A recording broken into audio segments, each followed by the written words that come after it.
Mokili Live. Répondre à tout ce qui avait été proposé à ces concertations, tout en illustrant aussi, en évoquant la question de la gestion de la chose publique. Il a dit qu'il va écouter l'opposition. Vous n'êtes pas prêt quand même à répondre à l'appel du président de la République de le rejoindre pour la gestion de la chose publique? Vous voyez, et c'est grave. On vous parle, le chef de l'État est le garant de la Constitution.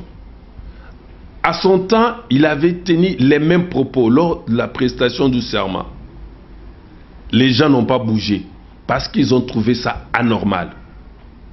Les collègues qui étaient avec nous dans l'opposition jadis, ils n'avaient pas bougé parce qu'ils avaient trouvé ça anormal. Aujourd'hui, on vous dit on doit froisser la Constitution parce qu'on doit pratiquer ce qu'on nous appelle la démocratie à la congolaise, pour ne pas appliquer l'orthodoxie démocratique.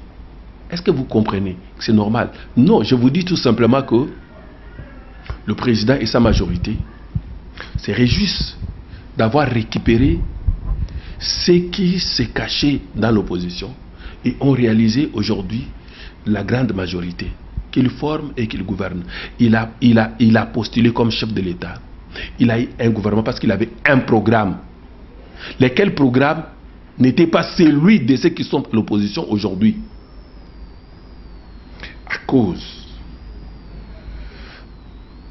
de ce que moi je peux qualifier de stratégie pour pouvoir mettre en place une transition et de contourner l'article 220 parce que la violer, ça serait une flagrance. On vous dit créons une transition entre guillemets, essayons de chercher des béquilles, comment appliquer cette stratégie pour pouvoir monter un coup d'État au peuple congolais. C'est ce qui est fait.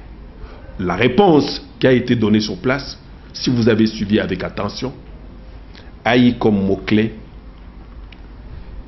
des décisions qui seront prises pour pouvoir former le gouvernement avec ceux qui sont débauchés au niveau de l'opposition qui constitue aujourd'hui une grande majorité parlementaire.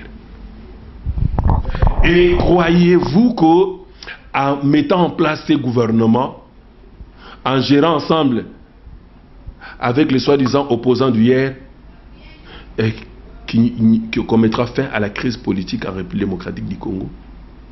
Je ne pense pas. Vous, comment vous comptez-vous arriver à mettre en place la cohésion nationale alors que l'appel qui vous est lancé, vous le refusez? Et comment vous comptez vraiment arriver à la cohésion nationale? C'est notre dernière préoccupation pour finir notre entretien. Comment vous comptez vous arriver? Parce que tout ce qu'on vous propose par le président, il a prouvé de quoi il est de bonne foi, de s'ouvrir à vous. Mais vous vous retirez toujours. Comment vous pouvez arriver à la cohésion nationale? La cohésion consiste à regarder dans la même direction.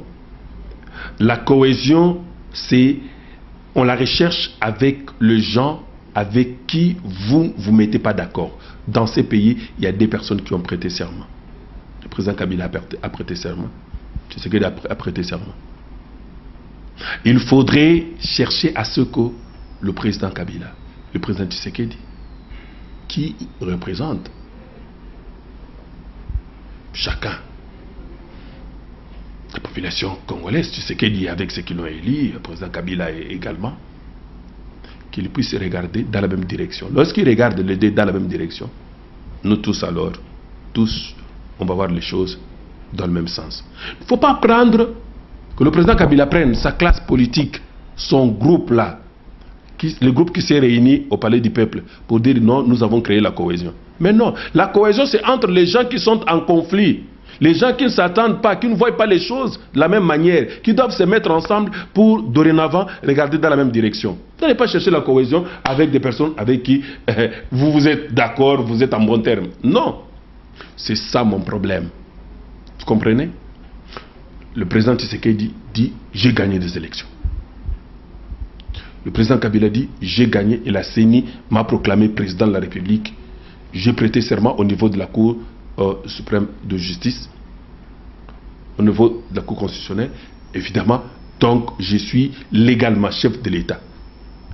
Le président Tshisekedi conteste sa légitimité. Voilà, il y a un conflit. à ce niveau-là, sur le plan politique du pays. Tous ceux qui étaient candidats se sont alignés pour dire non, pour nous, nous ne voyons aucun problème. Le président Kengo et les restes. Mais aujourd'hui, on doit se regarder en face, dire non, mon frère. Vous dites vous avez gagné, moi la CENI m'a proclamé, mettons-nous ensemble, voyons comment on va gérer le pays, comment on va changer les choses. À ce moment-là, on va dire ok, si c'est vous, utilisez le programme que vous avez, exploitez-les, que les choses avancent pour l'intérêt de la nation. Si c'est moi, déposez, alors continuons. Ou soit qu'on s'arrête à ce niveau et organisons les élections. Pas question de transition. On nous a élus pour un mandat de 5 ans. 2016, on arrête. Je dois rendre le tablier des députés. Là, on va coopter les sénateurs et aussi les gouverneurs de la ville seront aussi remplacés. Qu'allez-vous faire, vous, les élus? Vous comprenez? C'est un coup d'État contre la population congolaise. Nommer les gouverneurs, je m'y attendais. La loi traîne au niveau de l'Assemblée parce qu'on devait nommer des commissaires généraux. Et la population quinoise qui est en train d'attendre Ndeko Basile comme gouverneur. C'est un coup d'État contre cette population. Est-ce que vous pensez que les choses vont marcher? Parce que la population quinoise attend Ndeko Basile comme gouverneur. Vous allez nommer celui que vous allez nommer. Et après, vous allez coopter les sénateurs. Finalement, on est où là? Sur base de quel texte? Vous comprenez? C'est-à-dire un recul de 50 ans qu'on appelle la démocratie à la congolaise.